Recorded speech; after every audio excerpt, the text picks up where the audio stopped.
ఈనాడు గాజుల సౌమ్య విధి నిర్వహణలో భాగంగా ధైర్య సాహసాల్ని ప్రదర్శించి ఆ గంజాయి స్మగ్లర్ను వెంటాడి పట్టుకున్న సందర్భంలో, ఆ వాహనాన్ని అడ్డగించిన సందర్భంలో ఆ దుండగులు ఆ కారుకు డ్యాష్ ఇచ్చి ఆ సందర్భంలో సౌమ్య కింద పడిపోతే ఆమె పైనుంచి ఆ యొక్క కారును శరీరం పైనుంచి తీసుకోవడం కారణంగా ఆ సౌమ్య యొక్క దేహం పూర్తిగా చితికిపోయి చిన్నాభిన్నంగా జరిగిన తర్వాత ఈనాడు హాస్పిటల్లో వారం రోజుల పాటు ఉండి పరమపదించింది, ప్రాణాలు అర్పించింది.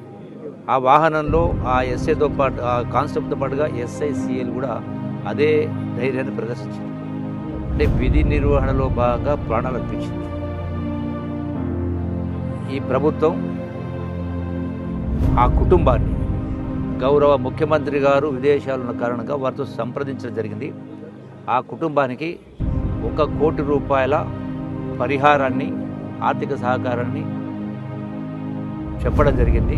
వారు వచ్చిన తర్వాత ఆ కుటుంబానికి హ్యాండ్ ఓవర్ చేసే కార్యక్రమం చేయడం జరుగుతుంది. దాంతోపాటుగా ఆ కుటుంబంలో ఉన్నటువంటి చదువుకున్నటువంటి కుటుంబ సభ్యులకు ప్రభుత్వ ఉద్యోగాన్ని కూడా ఇచ్చేటువంటి ఏర్పాటు చేస్తూ ఉన్నాం. అట్లాగే సౌమ్య ఉద్యోగంలో కంటిన్యూ అయి ఉంటే ఏదైతే రిటైర్మెంట్ వరకు జీతభత్యాలు వస్తాయో వాటిని కూడా యథాతథంగా ఆ కుటుంబానికి ఇచ్చేటువంటి ఏర్పాటు చేయడం జరుగుతుంది. ఆ కుటుంబానికి అన్ని రకాల ఈ ప్రభుత్వము, గౌరవ ముఖ్యమంత్రి రేవంత్ రెడ్డి గారి ప్రభుత్వం పూర్తి సహాయ సహకారం అందిస్తుంది. ఆ కుటుంబానికి ధైర్యంగా ఆ సౌమ్య ఇలా ప్రాణాన్ని అర్పించింది. అంటే రాష్ట్రంలో ఉన్న యువత భవిత ఏదైతే వాళ్ళు నిండు 100 ఏళ్ళు బ్రతకాలని చెప్పని మరి ప్రాణాలకు తెగించి పోరాటం చేసింది. మరి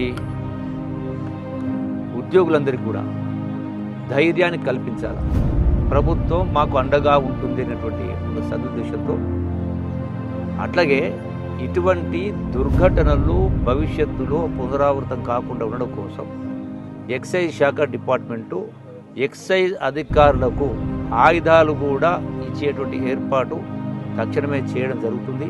వాళ్లకు దానిలో ట్రైనింగ్ కూడా ఇచ్చేటువంటి కార్యక్రమం చేసి